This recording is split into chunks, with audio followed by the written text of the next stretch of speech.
Je n'ai pas eu une enfance malheureuse, mais seulement dans l'ombre. Dans l'ombre d'un père manipulateur.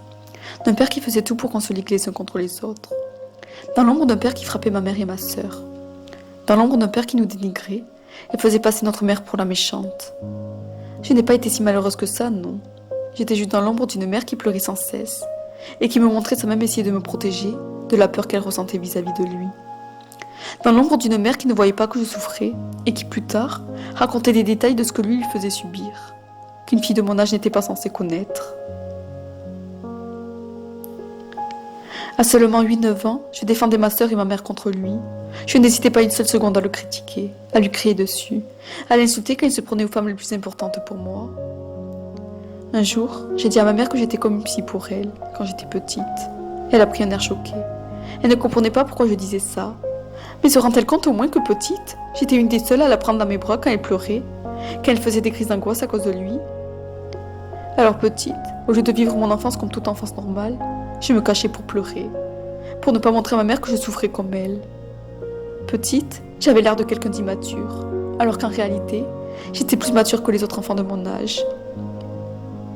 Petite, j'étais persuadée que je devais défendre ma mère et ma sœur coûte que coûte, quitte à laisser des plumes, quitte à me mettre de côté. J'étais persuadée que ce n'était pas grave s'il me faisait du mal, tant qu'il laissait tranquille les gens que j'aimais.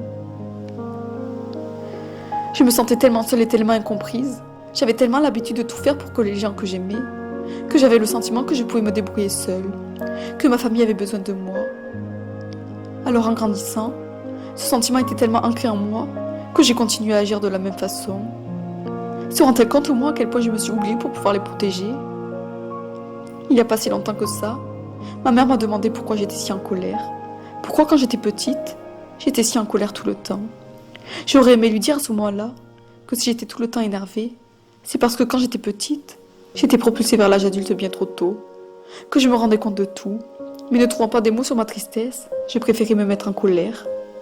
Qu'aujourd'hui encore, il y avait énormément de choses qui me mettaient en colère, mais que je n'arrivais pas à exprimer cette colère autrement qu'en m'énervant pour la moindre chose. Alors petite, je m'isolais et rêvais de monde meilleur, sans même que personne s'en aperçoive.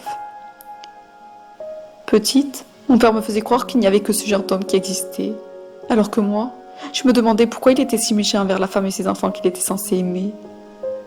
C'était un manipulateur qui faisait tout pour qu'on croie que c'était lui qui avait raison, lui le patron. En grandissant, cette fille qui avait l'air si souriante a fini par s'effacer, tout en gardant son sourire aux lèvres. Aujourd'hui, 25 ans, j'ai des angoisses que je n'avais pas auparavant. J'ai des images récurrentes qui reviennent à moi de plus en plus souvent, alors qu'avant, ces images revenaient rarement. Les images qui m'ont traumatisée reviennent sans cesse, alors que je devrais vivre comme toutes les jeunes filles de mon âge. J'ai même des flashbacks de certaines choses que moi-même je ne comprends pas. Des souvenirs peut-être oubliés, qui m'angoissent et qui me procurent un sentiment de détresse intense. Des choses que j'aurais peut-être vécues enfant, mais dont je ne sais même pas l'origine. Et dont je ne sais même pas si c'est réel et ce qui s'est réellement passé. J'ai des angoisses qui me paralysent et qui m'empêchent de faire certaines choses. Des choses que je faisais sans problème auparavant. Sans que personne sache, certaines choses que j'ai vécues me traumatisent, au point que vous ne pouvez même pas imaginer. Au lieu de vivre une jeunesse normale, j'ai peur, tout le temps peur. Alors propulsée vers l'âge adulte bien trop tôt, j'ai fini par me détester que certaines images me traumatisent, sans même que je sache pourquoi, au lieu de vivre certaines choses que j'aimerais vivre. Mais par-dessus tout, j'ai fini par haïr et par être en colère contre les hommes qui m'ont fait du mal. Je rêve de dire en face de mon père ce que je pense de lui. Je l'ai déjà fait par message, mais maintenant, je veux lui dire en face. Je rêve de dire à tous les mecs qui ont profité de mon corps, et surtout à mon dernier ex, qu'à cause d'eux, je suis traumatisée, et que j'ai eu beaucoup de mal à me projeter avec mon couple actuel. Que j'ai souvent eu peur qu'ils soient comme eux. Je rêve de les insulter, mais ça serait lâche de ma part de le faire par message.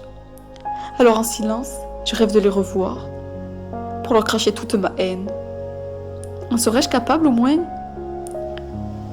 Propulsée vers l'âge adulte bien trop tôt, mon enfance était tourmentée par la peur, sans cesse, que mon père fasse du mal à ma sœur et ma mère, mais aussi qu'il m'aime pas comme je le voudrais. Propulsée vers l'âge adulte bien trop tôt, mon enfance était cabossée par la souffrance d'un cœur meurtri, en croyant bien trop tôt que tous les mecs étaient pareils. Vers l'âge adulte, je rigolais et faisais des blagues telle une enfant, pour éviter de voir que ma vie était meurtrie à cause des autres. pour éviter de montrer aux autres qu'au fond de moi, ma jeunesse et mon insouciance en avaient pris un coup.